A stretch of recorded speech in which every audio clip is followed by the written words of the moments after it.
चरैवेति चरैवेति लोकसभा के चुनाव चल रहे हैं।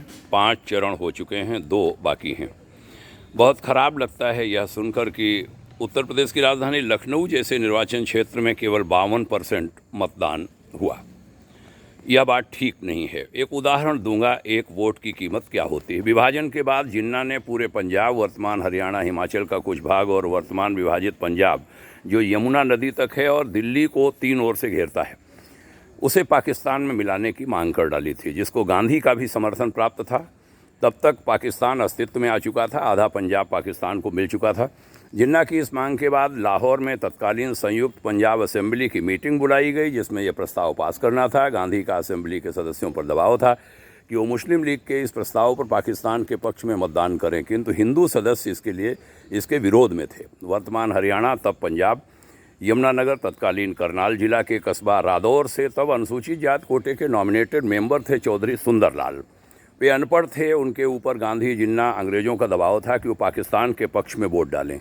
मतदान होने से पहले चली कार्रवाई से उन्होंने समझ लिया था कि केवल एक वोट से प्रस्ताव पास हो सकता है या गिर सकता है।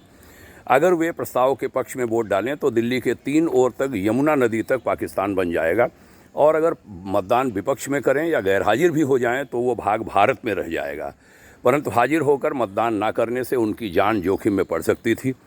लाहौर तब पाकिस्तान में जा चुका था और वहाँ के हुक्मरान उसके लिए तैयार खतरा थे।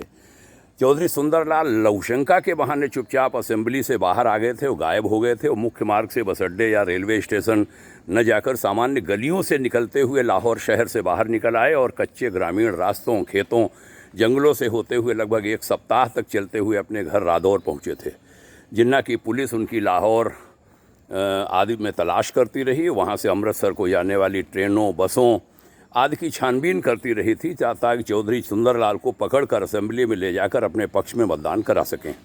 परंतु उनका वोट पोल ही नहीं हुआ। पाकिस्तान दिल्ली की सीमा तक आने से रुक गया। एक एक वोट का कितना महत्व है, इसके लिए राष्ट्रहित में अपना वोट अवश्य डालें। अगर वोट डालने नहीं गए तो तुम्हारे विरोधी ही तुम्हारे बच्चों का भविष्य अपने वोट से तय करेंगे। लखनऊ की कल की रिपोर्ट से मन आहत हुआ है। मैंने सोचा ये पुराना एक प्रसंग पूरे देश को बताया जाए, एक एक वोट की कीमत क्या होती है। आइए मतदान करें, 100% मतदान करें। मैंने मुख्य निर्वाचन आयुक्त से एक बार भेंट की थी दिल्ली में और आग्रह किया था कि 3 बार मत जो न दें उनका मतदान का अधिकार वापस ले लेना चाहिए। उन्होंने कहा था भारत सरकार को इसके लिए लिखिए, भारत सरकार से आग्रह होगा ऐसे प्रस्ताव पर विचार करें। अलग से भी भाग्योदय फाउंडेशन पत्र लिखेगा भारत सरकार और निर्वाचन आयोग को। भारत का भविष्य उज्जवल हो, इसी कामना के साथ आप सभी का अभिवादन, अभिनंदन। हमारा लक्ष्य भारत भाग्योदय।